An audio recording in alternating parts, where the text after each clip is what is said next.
The topic is revenue models beyond advertising, and we have three very interesting guys here on stage. Unfortunately, the lady in the middle is ill, I think. Eva-Maria Bauch couldn't come today, so I first would like to have on stage Stefan Betzold.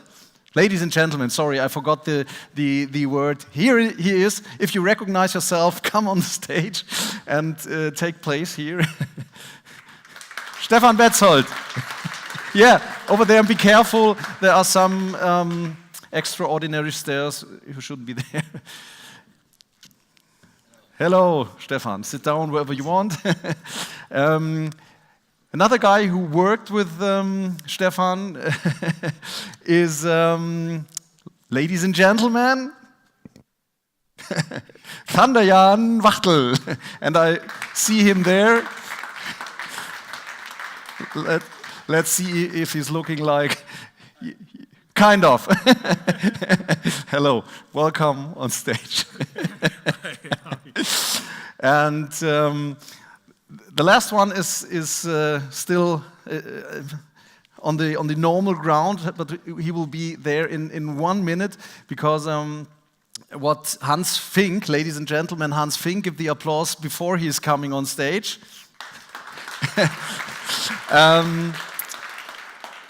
I made a short interview with Hans, and it was kind of an unfair interview. I don't know if everybody of you saw it, because we made it in the kitchen of the Burda studios, which Hans is the chief. And I asked him to make a short drawing about what the Thunder Day will be. And really, you reacted very cool. You had no 20 minutes about, oh, let me go out and think. You made an exclamation mark. And I asked you, what is this exclamation mark standing for? And you said, I want to give something new ideas, new statements that you can take away with you outside, talk about, discuss. So it would be a good idea if in this round we could find some of the statement. Hans Fink, please come on stage again.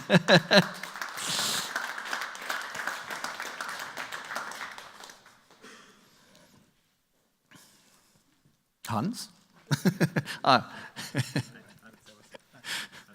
Hans, hi. So, yeah, these are all of you, the community. Yeah. It looks quite impressive this big. Let's talk about marketing ideas, marketing strategies. The classical marketing is changing. We have some questions about how will the future of marketing or revenue models be, and what is the status quo at the moment? For example, the Datenschutzgrundverordnung. How did these ideas and new orders lead to new ideas or necessities you have? If you want to start. I would say, if you look at GDPR, currently or so far, it didn't lead to any new ideas, but to a lot of confusion in the market. And the idea behind GDPR is actually a good one, because it was meant to provide more transparency and control to the user for his data. But what happened actually is exactly not that it supported transparency, because looking at your mailbox, you received, I guess, 200 emails from any e-commerce shop or anyone who had your email address to confirm again the data or to ask you for any consent.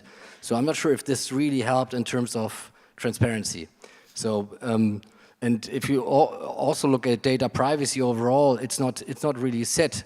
There is no clear understanding across all companies and countries in Europe what GDPR means in any detail. And the e-privacy guideline is still not set, which was also meant to start with GDPR. And there's a lot of confusion currently in the market. So the situation for you at BILD, you are the digital director marketing at BILD. Is it did it get worse, or is it just a new thinking you have to live? I wouldn't say worse, because GDPR is still in execution mode. I fear, and if you look at the overall market, what did change in advertising, not so much in marketing. What changed in advertising is that a big proportion of the revenues go directly to Google and Facebook, or to the GAFAs, and that increases. So currently 2/3 of advertising revenues go straight to the US platforms.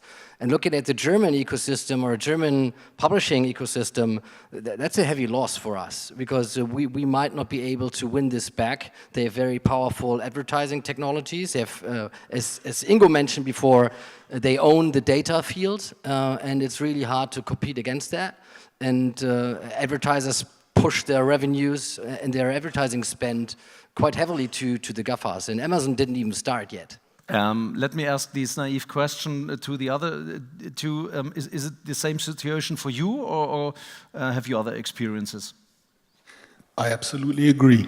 That's probably, that's probably the reason for that is probably we've been sitting in one office for about 2 or 3 years, so we had the discussion before. But the problem about e-privacy, the problem about GDPR, is that the intention you had with GDPR and e-privacy was a good one, but the execution was so bad that you actually you give an advantage to the GAFAs that are working really harder on data than we do, and you make the competition much more worse for publishers. So what you see now is actually that the revenue and the growth in advertising is completely going to the GAFAs. If you have a look at the OVK market is probably right, I've never said it like that, it's OVK market in German, it's decreasing.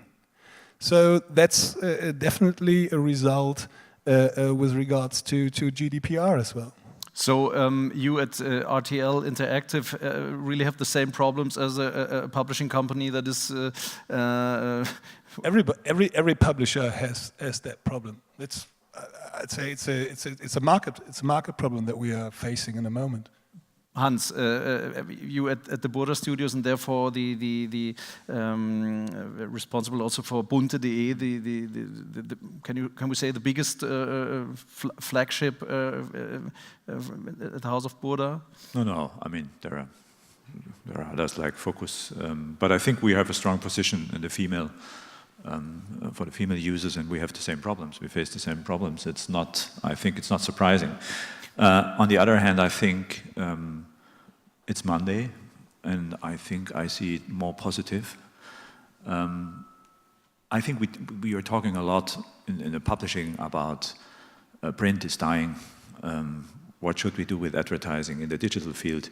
And I think it's a challenge, but on the other hand, it helps to identify one user and to focus on users' interests. And I think that's very challenging, but it's, on the other hand, very interesting. That's what I wanted to know, a question to all of you. Is this situation not a situation that makes you more creative to think, okay, we have a challenge, we have a problem also perhaps. What can we do to reach our customers even better than we did before? The idea is right. It makes us more creative because we need to find new ways to monetize the user. And we invested with Axel Springer pretty early in paid content, which is a very strategic decision for us. So we tried to get reader revenues and build this as a second pillar next to advertising revenues. That's a very strong commitment, but it's also a very, very long track down the road. So it takes time to establish paid content. So we are now in the 6th year with BILD and with BILD. And it grows, so we reached the 500,000 paying subscribers across BILD Plus and Welt Plus now, but it's a marathon, so it really takes. But are you happy with the situation at the moment, or is it improvable? With the growth in paid, yes, but we know that it just needs time. And if you look at the US or a global publishing ecosystem, there are quite a few big publishers out there: New York Times, Washington Post, Wall Street Journal. they have already a very, very high proportion of revenues coming from reader revenues, so 50% plus. To reach that, it takes time. So we're working on that as to have a second pillar, but it's not like that you start it and it grows from itself. And for example, Jan, do you think when I imagine how you work on this, you go in your room and the people are talking with each other, what can we do? I have this idea, I have that idea. Can you imagine, Jan, for example, that artificial intelligence is finding solutions for these challenges? Or do you need real people, do you need real horses in your team? Well, just to comment on that one, because we want to have a bit of a discussion here as well. I think for a publisher, it's much more difficult to gain a B2C revenue compared to, for example, VOD services or something else like that. I think that to get money for information is much harder than to get money from the consumer with regards to entertainment. So what we see in the moment when you have a look at Netflix, at Amazon Video, so actually long-form video and having that entertainment possibility for more than an hour or 1 or 2, if you're talking about long-form video content, then it's easier compared to publishers. Having a look, for example, at the New York Times and the amount of subscribers they do have compared to the market actually they can address, it's all English-speaking people in the world. It's a really, really, really small amount of subscribers, I think, and you will have it's my opinion, a little shakeout because in the end, a lot of the publishers will get really, really big problems to afford the editorial infrastructure in the future. So the big brands, they will have a chance actually to survive. And if you have a smaller supply actually of good information, you will have a higher chance then as well to get subscribers because you want to get good content. But we are not at that stage in the moment. And from an artificial perspective, because that was the question actually, I think you need, and I don't agree with Ingo at that point. You're starting with a hypothesis, everything with a hypothesis, especially in creative processes. So, like creating, for example, long-form video from an entertainment perspective, you need to have a very, very good feeling actually how people react to entertainment, what is emotionally very, very interesting for them. So it's nothing, in the moment I don't see a machine actually creating big movies or something else like that without having people working on it. And that's actually what we do in the moment. Can you tell us some of your silver bullets you're working on at the moment in this human team? So actually what we do is that we will launch very, very soon a VOD service. We have a VOD service in the moment, which is a catch-up service. Catch-up service means in the VOD world, actually, you have seen something in television, you couldn't watch it on television, you can watch it as well online. So actually what we think is that we need to really increase and really to build up that product. And we will buy and produce a lot of licensees and original productions for the German market with a very, very local focus. So actually what we say is that local content is something that we really need to invest, and we will do that heavily to have a chance actually to compete against global players. At one moment, Hans, it seemed you were not agreeing with Jan. Hans. Yeah, that's also possible here. No, I think wouldn't be on the media.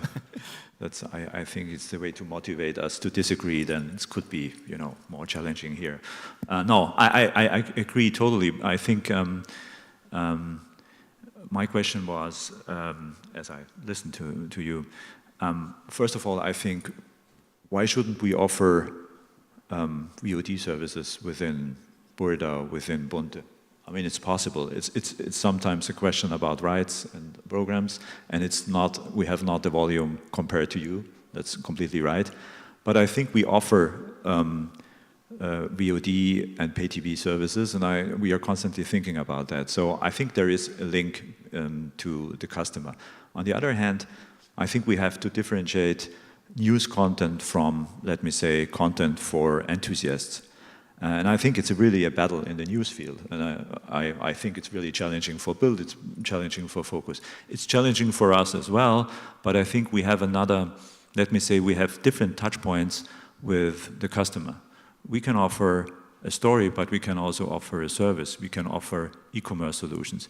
We have about 30–35% of the revenues are not directly from advertising. Can you give a concrete example about what and how this could look like? Well, there is one commerce. I think it's funny for you. For us, it's a business. We sold a ring, a Meghan ring, to the in the big celebration, and we designed the ring. It's a ring Meghan had as a present, I think, from her husband, and we sold it 20,000 times. So it was only a trial, but it was a very good trial. If we are not in the jewelry business, and I think we are not an e-commerce solution, but I think we can link products and services to the interest of Bunte users, and I think that's very interesting. So we are working on that. We are working on a Bunte Inside. We have 30,000 Inside subscribers, and I think we can offer a lot within this environment. So I think it's a different view, and as we have to read, every year we have to read book as managers. So last year we read the book from Burda and Ant about the content trap, which is very interesting. It was for me, very good stuff. I don't know if you know the book, but very interesting. And the second was this time competing against luck. And there was the question about the job you are doing for a user. So you have, I think it's very different. I started at ProSiebenSat.1 and we said, okay, we have massive reach. And it's not a problem. We spray and pray. Whatever happens, somebody will listen or will see the commercial, and then he will buy. So now we have to think really different about that, and we have to think about the one we are offering a job, and that's very interesting for us, I think. So the Meghan ring coming out of the house of Bunte seems quite legit and logical. Is it? Have you been inspired by the Volksrasierer from BILD? It's a very nice shaving that you have. You need a Volksrasierer. No, I mean, is that exactly the same thing you were working on? No, I think the Volksprodukte, only to say that, I think the Volksprodukt is a very great offering, and I think it's, I don't know how long you're doing this, I think most 10 years or... More than that, yeah. Yeah, more than that. Years and when I was with ProSieben, we always said, okay, we need to have this, we need to have this guidance and this recommendation a Volksprodukt is offering. We never found that because I think it's a very special role and it's a brand promise I think only BILD can do in this way. So I think it's a perfect product. It's different, we are different, I think it's, but let me say, I think we sell products with the recommendation of Bunte, but it's different than the Volksprodukte with BILD. Jan, sorry. I mean, the Volksprodukte is in the end an advertising product, so we give this label to advertisers and have a cross media campaign for them, running from print to POS to digital, which is different than selling the ring or the dog food, etc. Commerce is also important for us, not for all of the brands, but if you look at for the tech magazines, Computer BILD, same for Chip. I would think they do a very good job in doing content-driven commerce, so providing next to the content also the service to the user, so price comparison or the best list, so the top 10 smartphones below 200 euro, or a special service for Black Friday. Because Black Friday you have at Amazon. If you visit Amazon for Black Friday, I think there are 100,000 reduced products with a discount. And sometimes it's just like 2 cents. The price is 2 cents better than the standard price, which is pretty much a rip-off, but it still is a Black Friday offer. So what we do is then with the teams, and that's across the market at publishers' sides, that they pick the best discounts, the best offers, and create a story out of that works pretty well. That works in the US, that works in Germany, that works in every country. And using these ideas to find deals, to find recommendations, so top 10s, listings, reviews, tests. That's really part of the DNA of any tech product at the publishing house, and we need to capitalize on that and work with commerce partners on these recommendations. But I think you always need the big brand above it, and that's BILD. No, I wouldn't say so. Or would you say a Volksprodukt, for example, is also working without the big flagship BILD above it? No, what I just tried to explain, maybe Volksprodukt not, because it's a label, it's an advertising product where you need reach, brand trust, and a lot of user engagement. Differently, there are quite a few good companies out there not having a strong media brand who are good in e-commerce. So not like selling products, but recommending products. In any area, fashion, all the fashion bloggers, they do a good job in showing new fashion products and earn also a revenue share with leading the user to the e-commerce site. So it's good stories, it's good SEO, it's good recommendations, creating maybe a brand name, and can be also a niche on parenting products, can be on sneakers, can be on tech products. I mean, you don't need BILD or computer BILD. You can also you build trust in your niche. And how big is the danger of mixing editorial stuff and advertising stuff? I don't see danger, because you have just to clearly label it. That's really important for anyone sitting here. So clearly label it that you earn money with the recommendation, or whether it's Anzeige, so advertising label, or it's you tell your user base that with these recommendations you earn a proportion or a percentage of the recommendation if you link to e-commerce site. If you understand this as a service to the user, because it makes no sense to write about here are the top 10 best smartphones and then don't provide a link. What happens is then people want to click on this Samsung S9, and if you don't provide a link, they copy out the text, put it in Google, click on Google, and who owns the money? Google. That makes no sense. So, and it's like 3 steps further for the user next to this 1 step we say, you can buy it here, this is advertising, and no one has a problem with that. But also for that, you need a reliable brand. To recommend something, you need a brand, a big brand, a strong brand. But then you didn't listen before, because it's not about the big brand. It needs to be about trust in your area. It can be a new brand, but you have trust because you're a blogger on parenting products, and you're not Eltern. And you can build it with your followership and doing a good job and recommending the best product. It's not about a big media brand. You see it the same?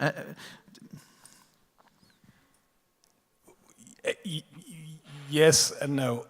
On the one hand side, I think that you can really build up reach and trustable brands, actually, like your example with the blogger. But in order to make a very good business out of it from a media company perspective, you need to aggregate that reach. So anyhow, you actually need to have something then like an MPN, MCN or whatever. So actually in order to really monetize on that in a relevant level, you need just, it's nice for you if you're one blogger, and you monetize the reach, then you can afford your rent and so on. If you think that on a scale for a company like Axel Springer, that the one blogger wouldn't be enough. Actually, so I think you need to build up big brands, or you need to aggregate brand trust anyhow. Is it easier or harder for you as for your company than for a company like Springer or a brand like BILD? I think it's it's a completely different business actually, like the publishing side, like the information side, and then on the other hand, the VOD side, because what I think is that they invest in content, for example, taking RTL is investing 1 billion in content, in local content every year, and with a huge reach not only in television but as well on the digital side. So actually we don't have that many competitors within the market as a publisher has within the market, because it's much easier, for example, to copy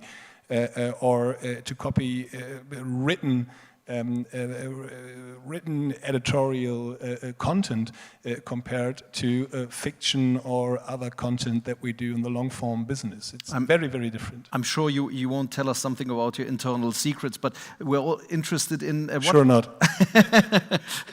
My fault. But we're all interested in about what challenges are you working on at the moment? What ideas do you three guys have for your companies? Can you tell us something about the piece of work you have to do, and where, for example, others could help you, or where you would be open for ideas? So for us, it is very, very easy.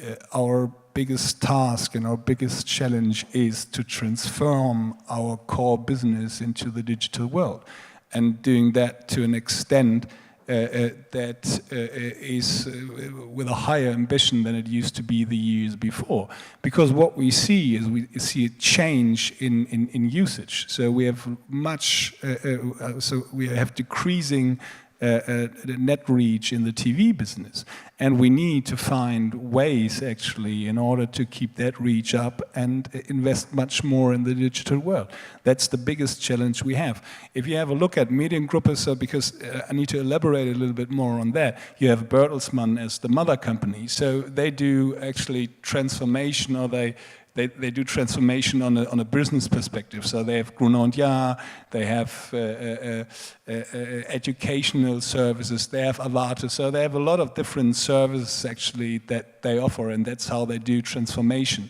So then you have the RTL Group, which is a pan-European holding actually that aligns all the different RTL companies within the different countries. So actually they buy different companies, digital companies like MPNs, MCNs. I think we are the biggest MCN provider in the world. So, and you have highly investments in edtech and so on. So if you have a look in the countries, the task of the country, this is we need to transform our core business, and that's what we need to do. What role does the possibility of this, which we're working with, of the voice play in your ideas? That means the voice-driven searching, or connecting with your machines, with your social media devices by voice. Who's working on these ideas at the moment? We are. On a very small level, but I think we have, as we are, testing. But I think it's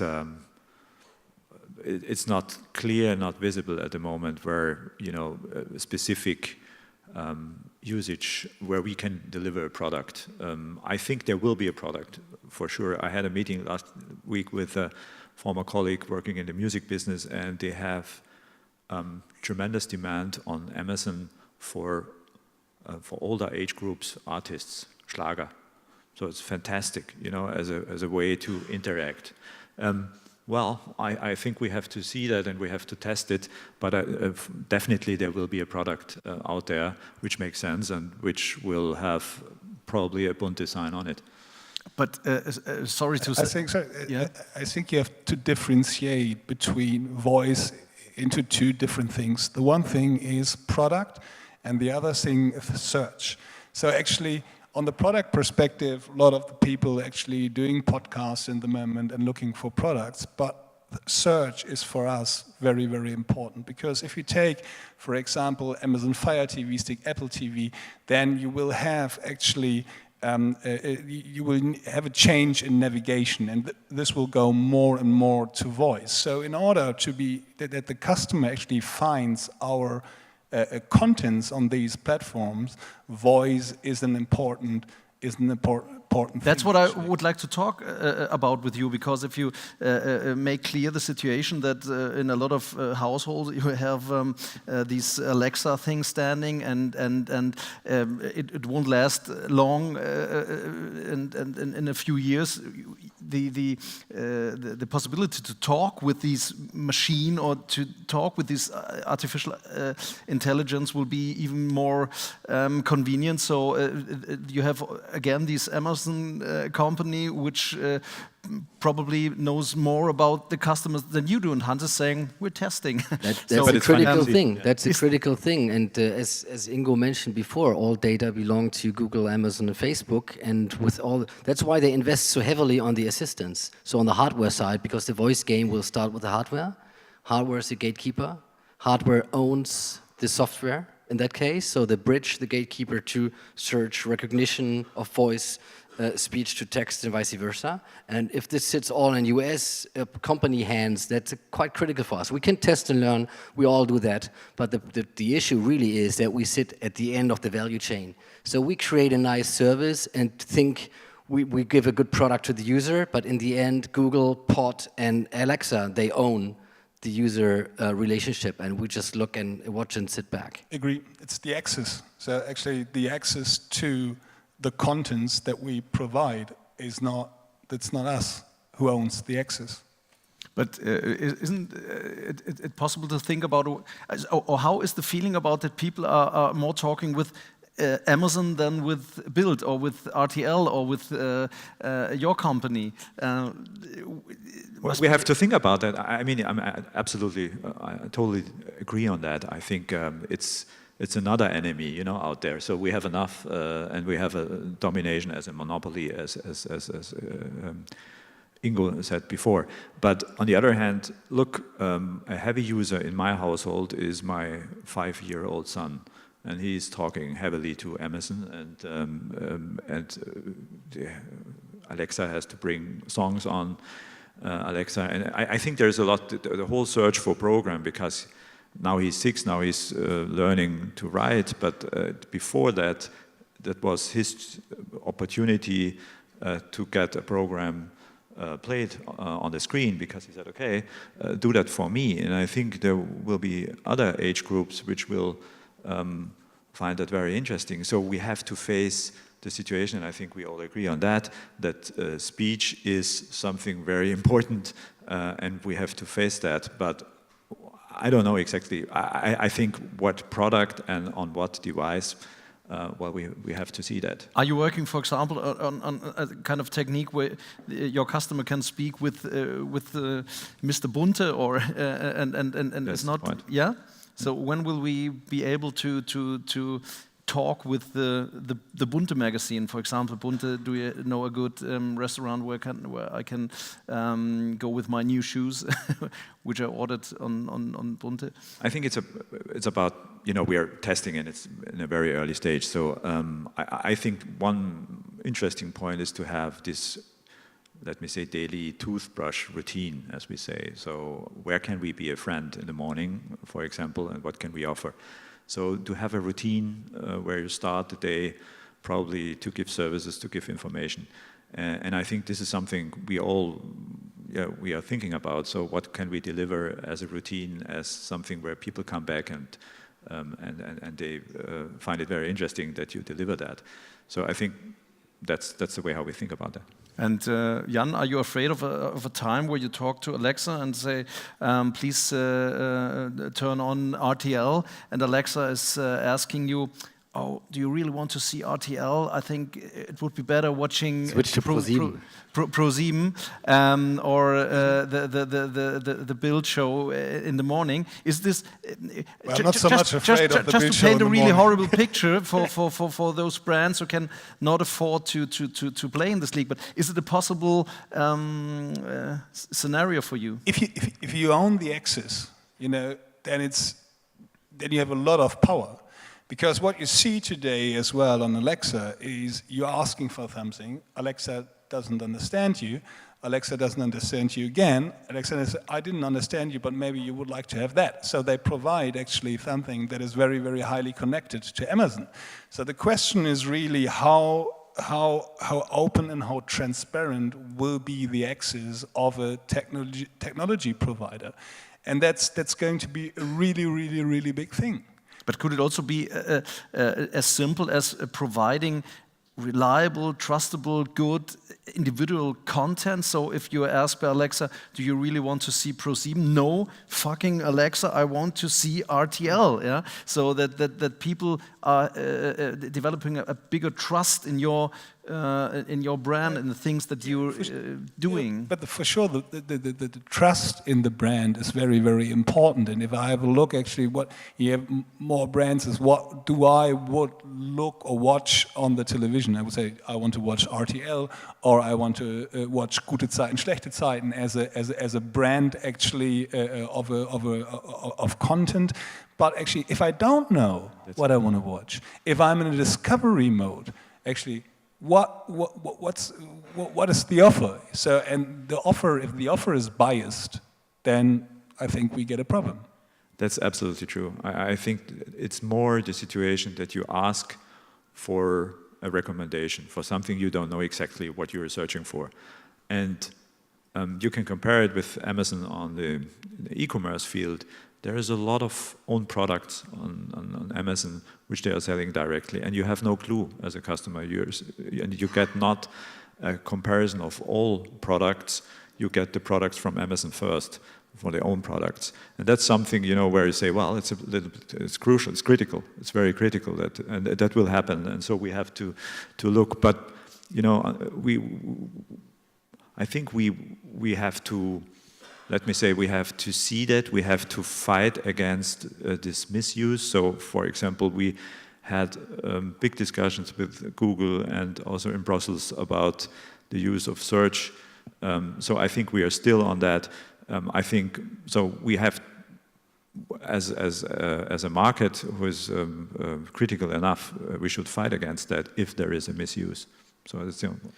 And we have to, I mean, that's where the brand really helps. So we all have strong brands out there, and we need to leverage that brand power and do our what we can do best, which is part of our DNA. Great storytelling, great contents, original contents. That's like advantage of original contents with RTL, with Bunte, BILD, Welt, to really engage the user and create great stories. So that's the only, and maybe we have to just further look on that and be original and content producing. You three guys had up to 2 or 3 days really big leaders. Anke Schäfer-Kort left, so pardon.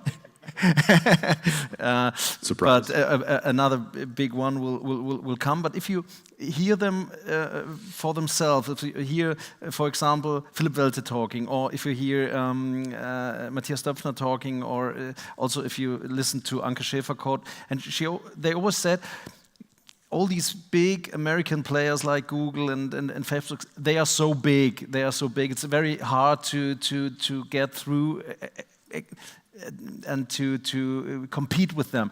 How open are you in a sense of this meeting, sharing experiences and data in your companies? Is, for example, are the Burda studios, or is Burda changing data with Axel Springer and for example also with the RTL Interactive to become more effective and bigger, or is there still the fear of no, it's mine, or do you have to the change? The fun thing is that I think over the last few years, the idea and the openness to share at least learnings open up a lot in Germany and Europe, and people discuss and meet up in summits and conferences like that. If it goes deeper and more relevant, then the fun thing is that due to antitrust reasons, you cannot share any deep learnings on pricings, on eCPMs, etc. So everything which is really close to the value creation is forbidden to share because we have laws on that. Although if you compare all of us together, the whole German publishing ecosystem against Google and Facebook, we're tiny. So that's a fun thing about antitrust committees. The other side, you mentioning sharing data due to GDPR. I mean, we have to do our housework that we can use our data at first before we even think about sharing. So sharing data gets really complicated and it makes it much harder than maybe before. But there are some good initiatives out there. So whether sharing data, sharing logins, there are 2 login alliances in Germany now with Verimi and NetID. It's exactly this logic of can we do something across the German industry which makes it better for the user and therefore maybe better for the ad market. I just think sometimes we need to be a little bit more pragmatic because if you look at the Portuguese market, for example, they have one login alliance called Nonio, where all publishers join forces. In Germany, we have 2. So that's it makes it a little bit harder if you have competition in such a small market.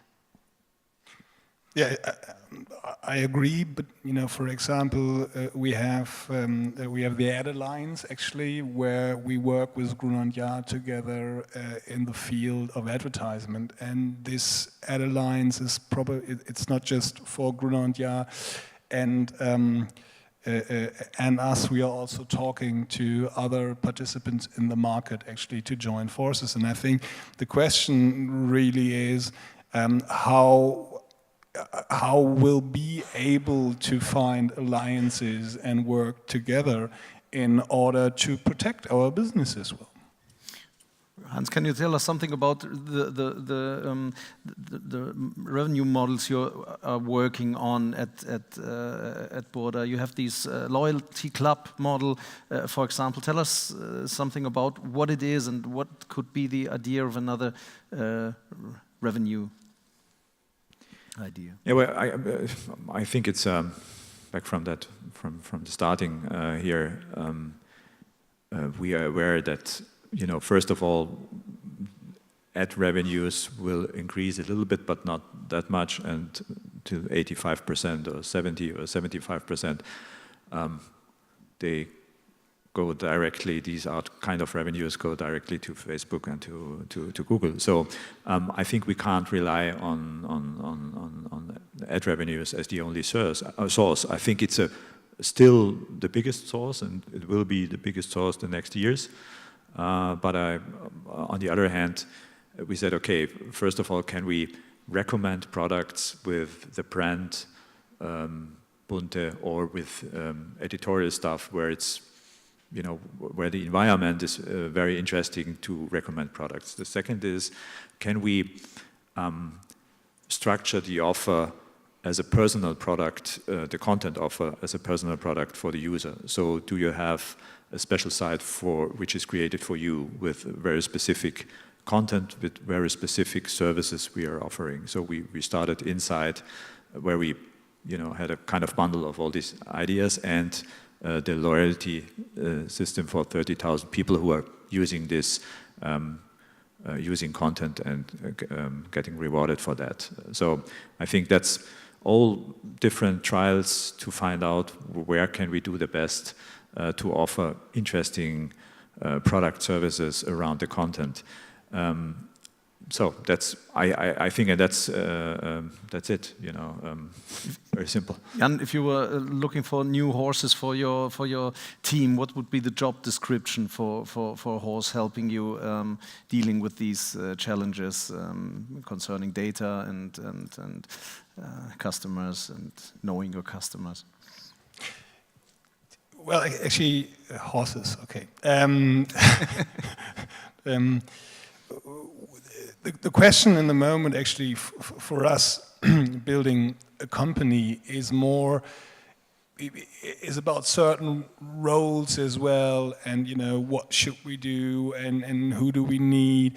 But in the end, it's preparing an organization that the world will change so much that we need to change in the same way, and that we need to embrace change and not are afraid of change. So really the question is, how fast can we adapt, and how well do we feel with change? And then there's another thing is we will be more and more specialized from workforce perspectives. That means you will have a lot of different experts, and it's getting smaller. It's getting tinier in the description. So tech is a big thing, data is a big thing, all the things that you actually that you're aware of as well. But the most important thing is that all these experts work in a very a good way together. So it's not, I need a tech expert that is doing just tech, and is coding the whole time. So everybody needs to think really in solutions to a certain problem. And that's actually, I think, the biggest task that we are going to have in the future, building a company that is able to react rapidly to change and likes change. So, Stefan, is it more necessary today to bring the units together, which perhaps in the last year have been divided? One is working here, one is working here. Is it more necessary to see that all the people are working on the same product? Why are you looking like? So, inside joke we won't share here. So. It's not more necessary than last year or so. I think if you look at agile product development, you have integrated teams anyway. And you have the software engineer sitting together with the product owner, the UX expert, and maybe also someone from marketing or business. So that's the way how we work anyway. And the closer the teams interact, the more freedom they have, the better they have fun in their work and have a better performance. And if you look at especially Berlin as a city, it's quite a heavy competition on the talent marketplace for recruitment. And we have a lot of jobs out there looking for new talents in engineering, in product owners, but also in marketing, in product, in data scientists. Really hard to get. Quite a new role model or profile in the market. Not a lot of universities out there looking at data. So that's upcoming, and that's currently still the advantage of the big US platforms, that they have a few hundred data scientists, and for us it's hard to find the second one in Berlin. And if there's another one, Amazon grabs them. So although I think we'll collect so many data already for a few years now, we push more than 1 billion data points to the DMP per day. It's quite intense, but maybe we're not good enough yet to really create the value out of that what other companies might do, but we are collecting data. We try to bring them to a global profile across all of our brands, so meaning we combine a profile from our classifieds business with the publishing business, where you have good intent data. On publishing, you have very good interest data. Combine that maybe with social demographic data from the marketing models, and if you bring this together in a global Axel Springer profile, that's really powerful. But what is the perspective for the future? Are you fine with the thought that, for example, Amazon with Alexa is the gatekeeper for the information that leads to you, or for the recommendation, even also for your products? Because, or are you working on a face to the customer that is independent from all the big players? Is that possible, or is it not possible anymore in your opinion? There was 10 questions in one. Yeah, I know that. So maybe just pick out one you want to answer. Am I fine with the GAFAs being the gatekeepers? No. Can we do anything against it? It's pretty hard. Do we still partner with them? Yes. Because the gatekeeper, there's not one single gatekeeper. We have on our website, 75% of traffic comes directly to our brands, to BILD, for example. That's powerful. That's like the best situation you can imagine. Still, we try to work on Facebook, on Google, to attract the audiences on all of these platforms, and we will also work on Alexa, on other assistant models, as we also work very closely with Apple in the App Store, although the customer relationship belongs to Apple at that. So as long as we find a way to work with the platforms, and that's fine for us, as long as we have some criteria that are fulfilled. That's one. freedom of decision and content ownership belongs to us. That's really important. So there shouldn't be any influence on our editorial offerings or editorial proposition. 2 is we also need to be able to sell the inventory and the traffic. And we're happy to also combine this with the ad sales from Facebook, but we as Axel Springer need to be in a position to be able to sell, for example, on a Facebook Instant article. Same as we should be able to sell the inventory we have with video on YouTube. So that works. Yeah. 3 is we need to be on all of these platforms able to present our paid content offering. That's a little bit more tricky because YouTube doesn't support that because they don't have or used to have a paid content offering. Still on Facebook, they didn't have it in the past, and Snapchat might not have this in the future because Snapchat is just a different product. You know, fourth is the data we collect on these platforms needs also belong to us because it's our content. So we cannot give away the content and publish it on a platform, and then Google or YouTube or Facebook collects all the data. I mean, they are on the data ownership or controllership in terms of GDPR, but as long as we publish our content, for example, in a Facebook Instant articles, we need to be able also to work with the data we collect there. You have the unique possibility, you have 3 CEO Alexas sitting here, you can ask them. Do you have any questions? Okay. I would like to know... Hi. We used to work with Sky together as well. We were all sitting in one office. Yeah, but it's so long ago, so I expect you have come up with some new ideas and not only still mine there. You did as well. The implications that all these developments have on the technological infrastructure, that would interest me. So what do we have to do as developers or product managers for content management systems in order to support the future monetization models?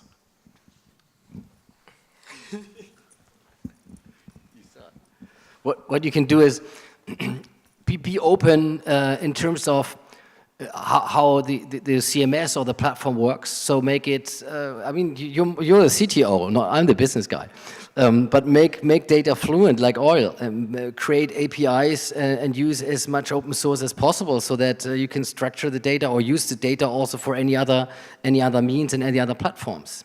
So don't be proprietary in your systems, and also don't fear the competition coming from the GAFA. So try to look at their models and their APIs or their services and connect with them. Well, what I think as well is that from a content management perspective side, it is very, very important to be close to the business models of publishers. So to understand what's going on in the publisher's world and in the business world, because not everybody who's offering a content management system is actually doing that.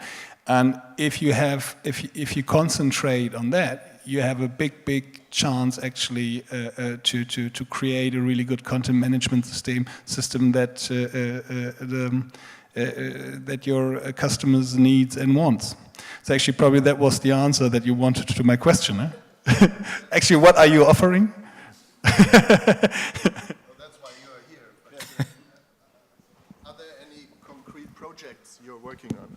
Are there any specific projects you're working on that are necessary in order to fulfill the future needs? So what do we have to develop as modules or systems that are new to this system? Well, I wouldn't be so specific on that, but I think the most important part is actually that you create an infrastructure that enables publishers actually to test hypotheses very quickly. And to be able to develop in a very rapidly changing environment. So that's probably the most important part. And on the other hand, you have the possibility that I adopt the system, and on the other hand, like really being able to make the big changes that are obvious, like APIs to, for example, Facebook and so on, or other social platforms are in place, and I don't have to and I don't have to I don't have to think about actually how I do that. I think there's a great service. I mean, we talked about content-driven, commerce-driven contents and e-commerce. And as a service, it would be great to have for also your brands a perfect e-com service that connects seamlessly to the CMS, where it's really easy then to find the fitting products, one click, drag and drop here, and then it clicks out with a price comparison. So I'm not sure how far Thunder is with such a service, but look at Hearst, for example. They have a perfectly integrated e-commerce service as part of their own CMS. That's amazing. And so it really is fun to create a listing of here's what you wear for this winter, for men maybe in my age, and you drag and drop in there, and then you have a really good recommendation service. So that's is good for the editorial product, and it's also great for the person who wants to interact with it, and it's also fun for the developer to build such a service. If there aren't any further questions, I have one last question. Who's hungry? Nobody? Then we can go on for two. No. I am. So, thank you, Hans Fink. Thank you, Jan Wachtel, and thank you, Stefan Betzold. And now we have a lunch break. See you again at 1:30, I think. Yeah. So enjoy your meal.